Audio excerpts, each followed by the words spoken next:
When thinking of a Pokemon challenge to do, this childhood memory crossed my mind.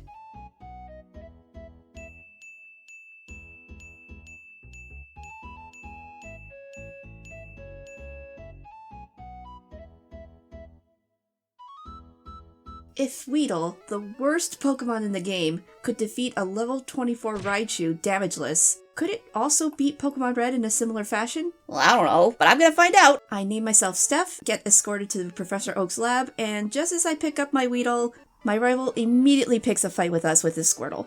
And it starts off well. Our very first attack was a crit and inflicted poison, and we're well on our way to- we got hit. That's a reset. Now you're probably wondering, why am I going up against Squirtle instead of Bulbasaur or Charmander? Out of the three, it is the only starter to know Tackle, a move that has a 5% chance to miss in this generation, and Tail Whip, a defense-dropping status move, which won't matter since we don't plan on getting hit, giving us the highest and quickest chance to win. And within only 25 attempts, we managed to get the 1 in 100 chance of Squirtle chasing its own tail throughout the fight, allowing Weedle to knock it out. Even though we were victorious, I needed astronomically good luck to win one measly battle against a level 5 Squirtle.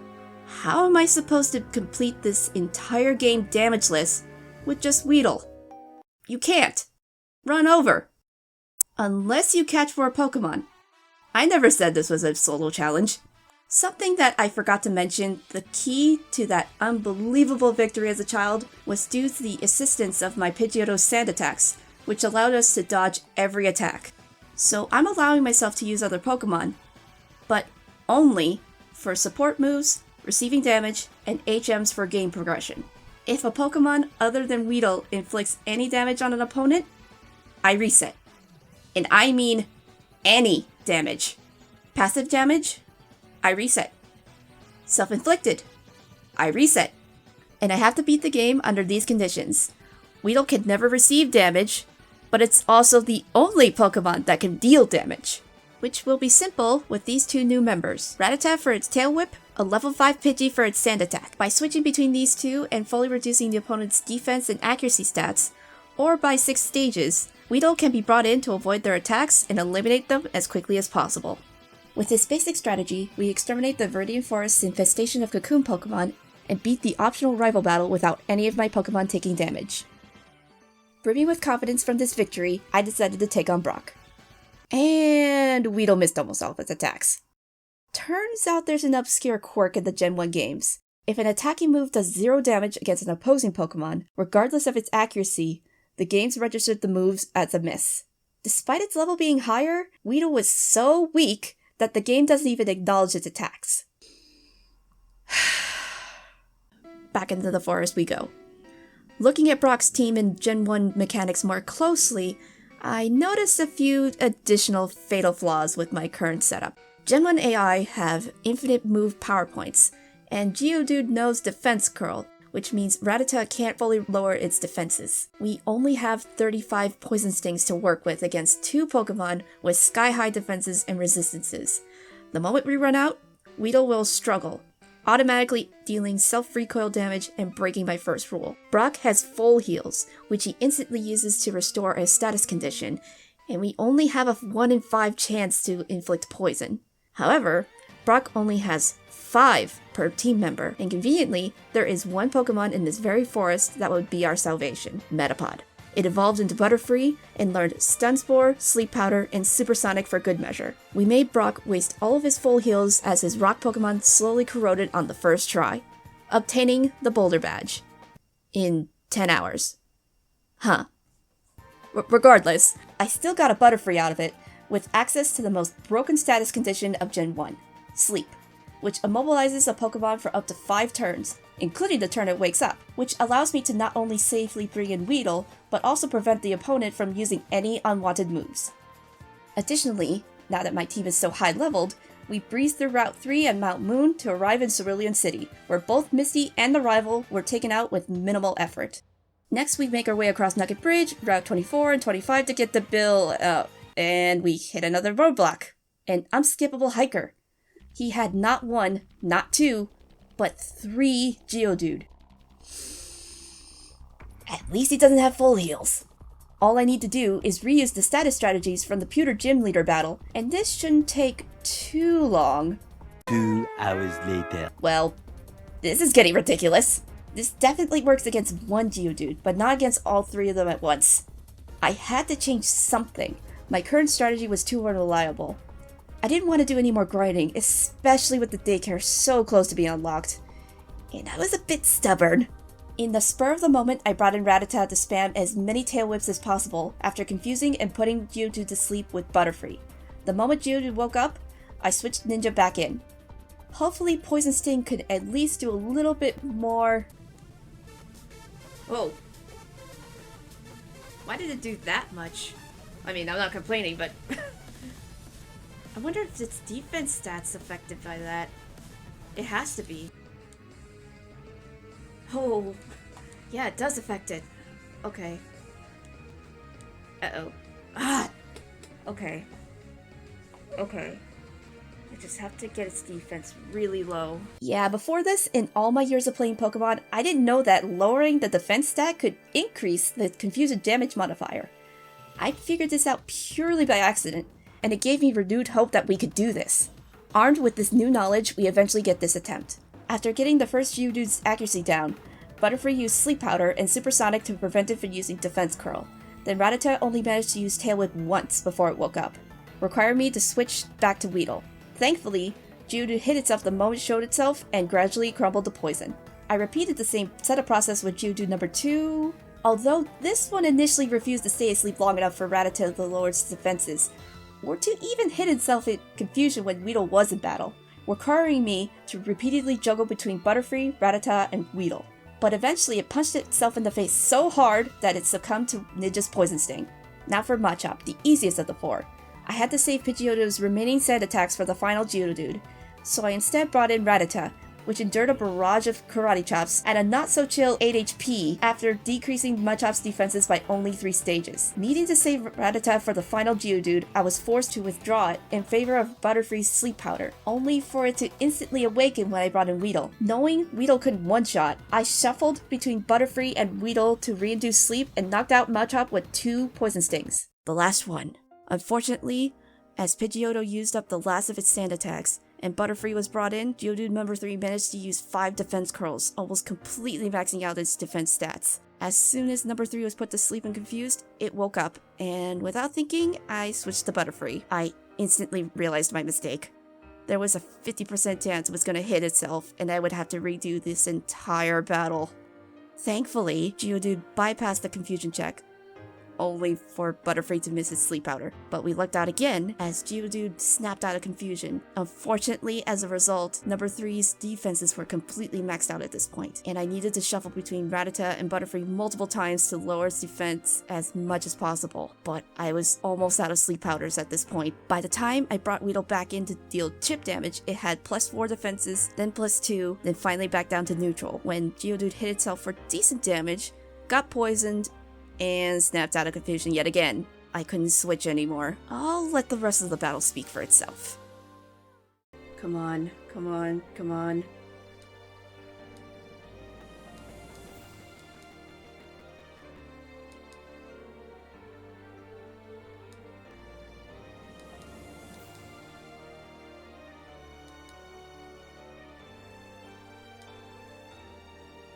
Oh god. I finally did it. Oh my god. It took me 4 hours.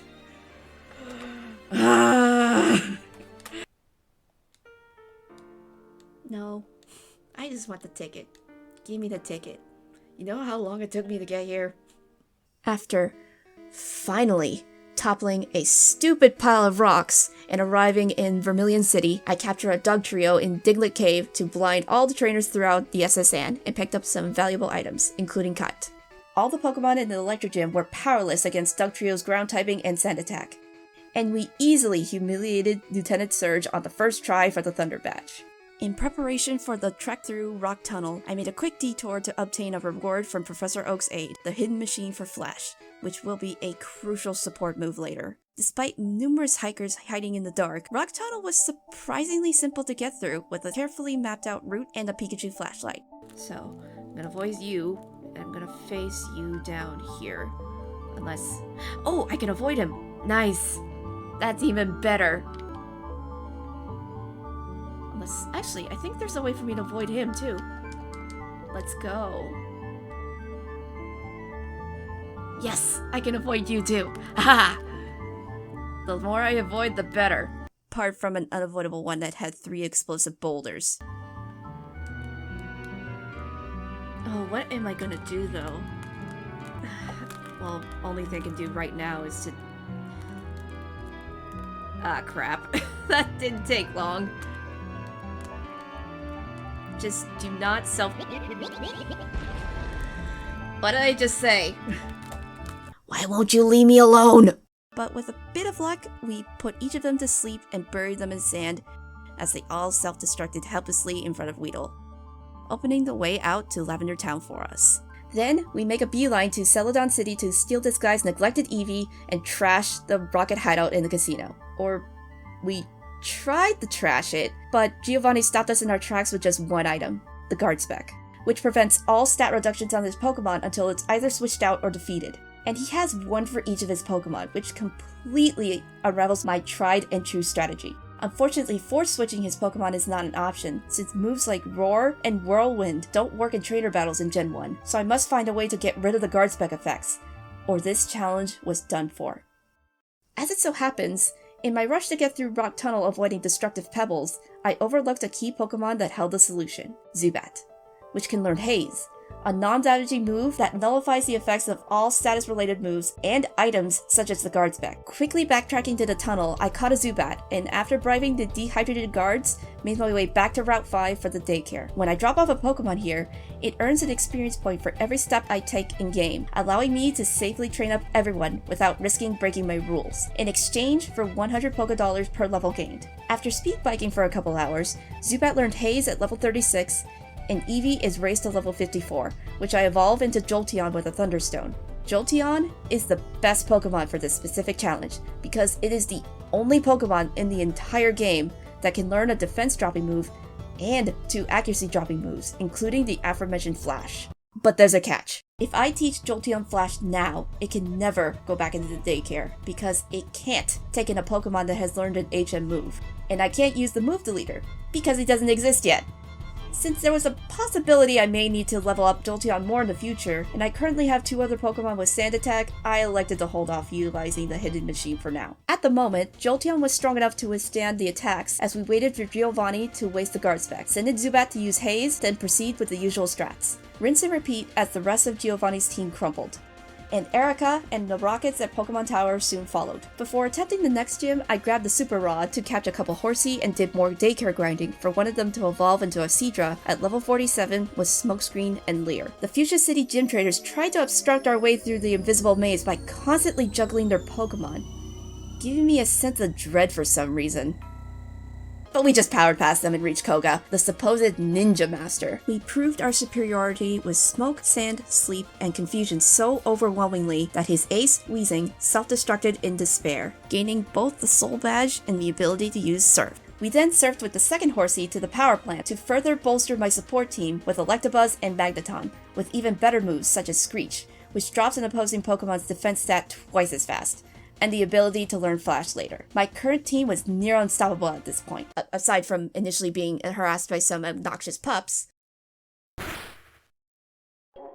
Oh no. Stupid self-recoil.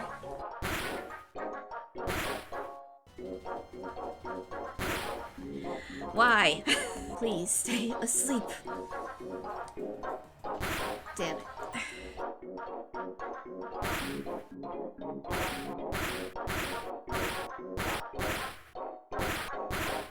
Come on. Yes! We blasted Blaine's Fire Gym for the Volcano Badge, ravaged my rival and Team Rocket in Silphco, and shattered Sabrina's Psychic Gym for the Marsh Badge with laughable ease. Already got 7 badges. This was going well. A little too well. The smart thing to do next would be to grind more levels for the final gym battle against Giovanni, whose entire team of 5 had 4 times resistance against Weedle's Poison Sting attacks, as well as access to the guard spec. But then I thought, you know what, screw it, I think we could beat Giovanni right now. Rhyhorn, Dugtrio, and Nidoqueen go down easily with the usual haze and confusion strats. See? And you thought we had to do more level grinding. Nidoking should be more of the same... Wait. Thrash automatically inflicts confusion onto Nidoking once it finishes its attack cycle. And the game doesn't tell you when it's confused until it's about to attack again. Uh-oh. Panicked, I sent in my weakened Butterfree to slow its rampage, but it was taken out before it could even flap its wings. No! Oh no. Then, forgetting that a guard spec was still in effect, I tried to have Jolteon use Sand Attack to no avail, and Nidoking hit itself in confusion, requiring me to reset. Well, I got this far on my first attempt. Surely I'll be able to get it next time. Right?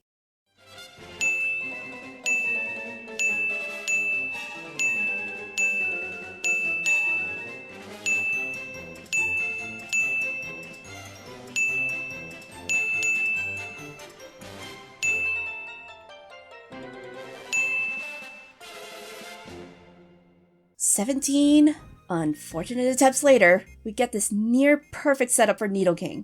Guard spec was used up within the first few turns, which Golbat immediately got rid of with its haste attack. Magneton sacrificed itself to lower Nidoking's defenses completely with Screech. Butterfree put it to sleep after a terrifying coin flip. Seadra managed to lower Nidoking's accuracy down 4 stages with Smokescreen before it woke up and I brought Weedle back in, only for Nidoking to both break through confusion and bypass the accuracy drops to hit us anyway with a tackle. That only had a 20% chance of happening, by the way. Noticing how battered my support team was after enduring everything, I finally determined it was time to buy some healing items. Up until now, we'd scrape by using almost no items in battle. However, it looked like I couldn't avoid it any longer.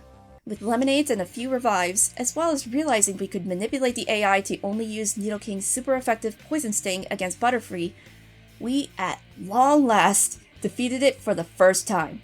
All that's left is the Rhydon, with 3 useless moves, one of which is a defense stat dropping move, and the other 2 are insta-KO moves that can never hit us because our speed stat is higher. The Earth Badge is our... What I'm worried about is Stomp. Wait, what? No! Ugh! Why? I was so close! Ugh! Oh my god. I just needed one more hit, too. Just one more. I have to do that all over again. Okay, at least we got to ride on again in the very next attempt. We'll get it this time. Crap, only 1 sleep powder left. Okay. No! Why'd you have to wake up? Okay, I have to use Sunspore. Hopefully it works. Come on. Come on, paralysis, paralysis, paralysis. No, don't hit, don't hit. Thank God. Okay. Good.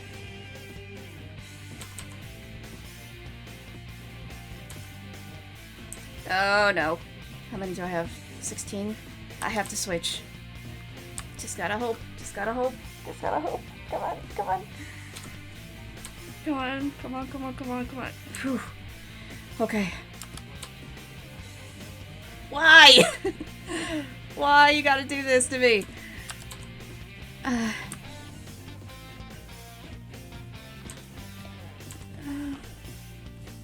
No.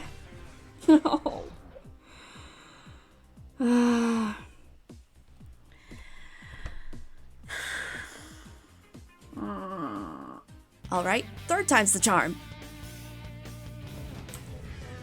No! Not again! Ah.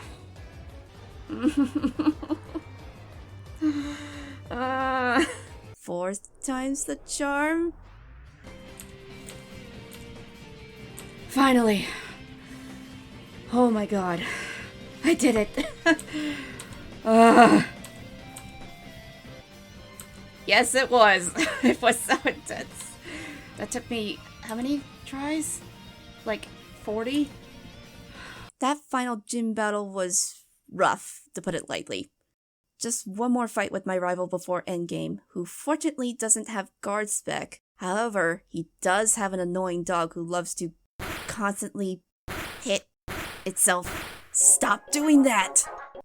Finally, now I can get this battle over with.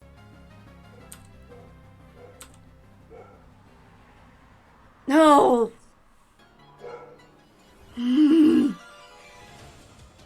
Why? It's a low accuracy move. I had all its accuracy down completely, and it still hit me. Why? If it weren't for that crit, I would have won.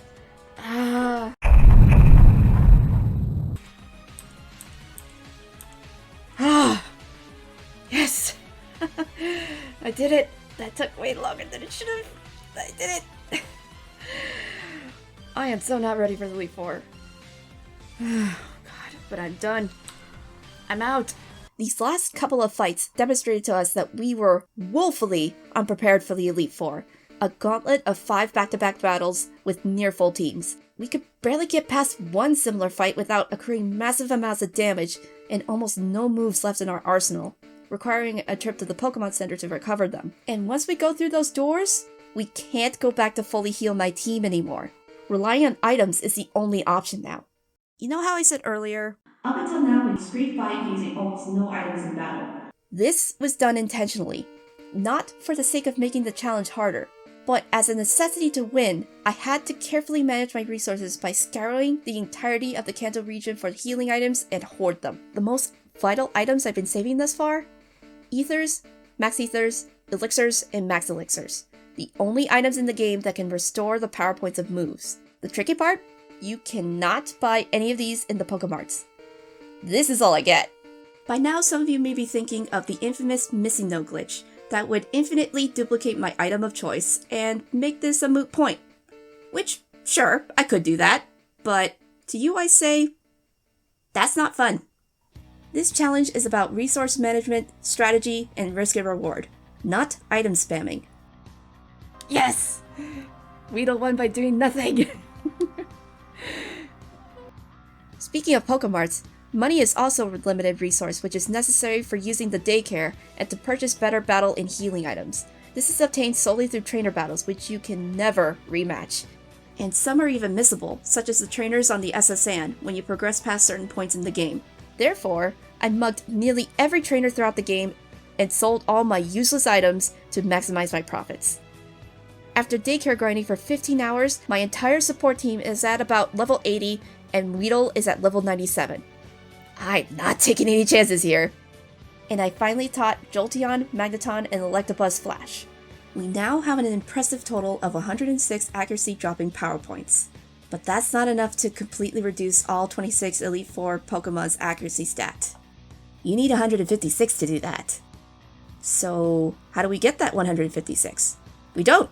Instead, we make a couple slight adjustments. Don't drop these Pokemon's accuracy stats, because Gen 1 AI is weirdly dumb and should only use super effective status moves, such as the Psychic type Rest and Agility against the Poison type Weedle, reduced by 5 stages instead of 6 stages. I'd rather guarantee a 63% avoidance chance for the rest of them, as opposed to a 67% chance for most, but not all of them. After these adjustments, theoretically we should only need 105. Just barely enough, assuming they all land. To absolutely ensure that we don't waste a single power point due to bad RNG, I stockpile the X accuracy item, which allows my Pokemon's attacks to bypass all accuracy checks in this generation until they're switched out. The aforementioned Ethers and Elixirs will only be used just in case we get extremely unlucky. Our preparations complete, we're about as ready as we'll ever be to face the Elite Four and Champion. This was the point of no return. If we got stuck at any time due to a singular, minuscule misstep in my plans or mismanagement of my resources, we would have to start all over from the very beginning of the game. Here we go. Lorelei's Dewgong is out first, one of the 5 with a super effective, non-attacking move. I lead with Electabuzz to screech its defenses down as quickly as possible. only for Dewgong to immediately hit itself in recoil. Since this was the very first battle, I took a risk and I opted to spare a couple of Electabuzz's flashes. Fortunately, Dewgong got distracted by Electabuzz's incessant screaming, and it predictably snoozed as Weedle took it out. The rest of her team fell to my usual strats, although her Jinx initially took us off guard with its Thrash attack. Not wanting to relive the absolute terror Giovanni's Nidoking gave us, Butterfree swiftly stopped it with his Sleep Powder as Weedle knocked it out, winning us the first battle within just 3 attempts. Next is Bruno, who was usually considered the easiest of the Elite Four. Is still the easiest of the Elite Four. Both his Onix disintegrate to the Confusion defense drop strategy after tricking them into the infinite Rage loop. Hitmonchan was completely powerless after getting flashed. Hitmonlee initially gave us pause since it had both Jump Kick and Hype Jump Kick, which caused recoil damage if they missed, but we just stricked it to sleep as Weedle dealt a one-hit KO. We even would have gotten it first try if... Wait a minute, is this a self-recoil move? Damn it! I forgot about that. Oh no. It was going so well too. But we just put it to sleep next time. Winning within 2 attempts isn't too bad, and we even saved more power points for our accuracy dropping reserve.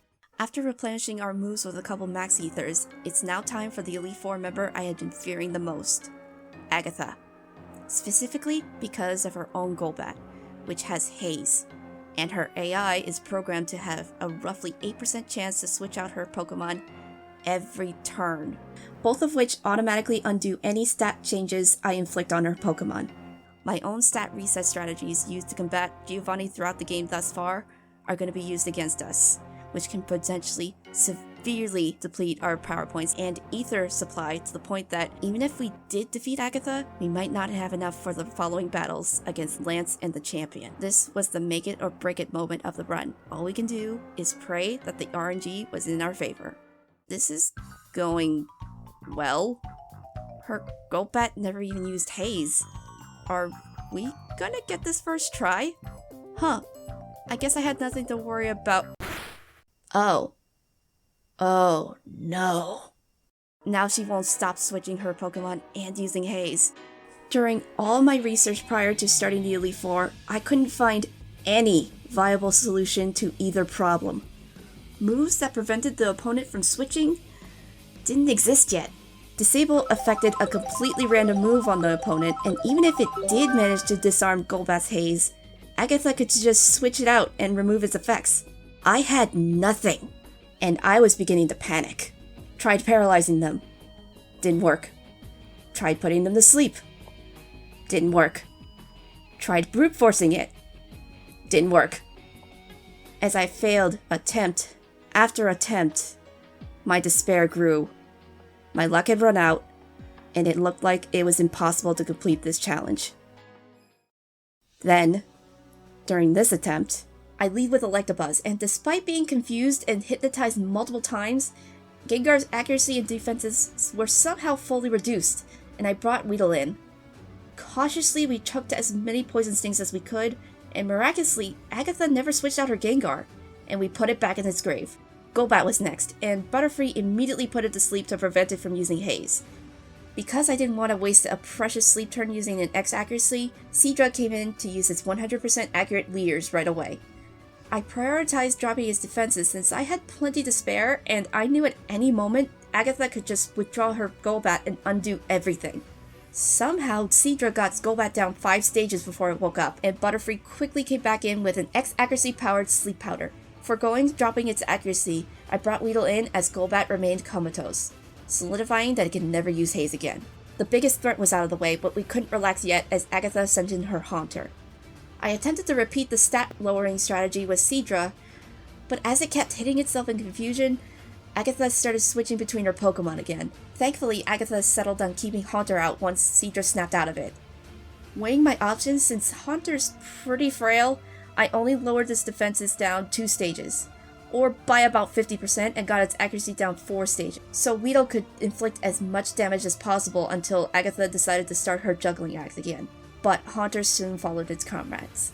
Arbok was out next, and Agatha was starting to swap between her final 2 more frequently. Then she got cocky as she kept Arbok in, and Seadra leered its defenses completely down, surrounding it with smoke. Learning from last time, Butterfree scattered Sleep Powder and supersonic the Arbok as he tried to glare us down. It was futile. As Weedle whittled away its health, Arbok smacked itself to death. Finally, there was nothing left for Agatha to stop us, as the last Gengar promptly put itself out of its own misery. We were a little bruised, but we had plenty of ethers and elixirs to spare after healing everyone up. I was stunned, because we ended up with the best case scenario, and it was beginning to dawn on me that we were on the cusp of victory. Time for the home stretch. Lance's Gyarados was slaughtered. The Dragonairs tried to dash around us with agility, but were both effortlessly sniped. Aerodactyl was the biggest hurdle of this battle since it was agile and could use takedown to inflict self-recoil damage. Amazingly, Butterfree outsped and sedated the Aerodactyl while Jolteon lowered its stats, and it woke up just in time for annihilation. Lastly, the Dragonite. Even though it knows 2 non-damaging Psychic-type attacks, one of them is Barrier, which doubles its defenses, and it's still a level 62 Dragonite with the highest base attack stat and Hyper Beam, one of the most powerful attacks in the game that could easily sweep my team if I wasn't careful. We had to move fast. I set up an X accuracy as I set out Butterfree, only for it to immediately get knocked out by a critical hit Hyper Beam. Not a great start.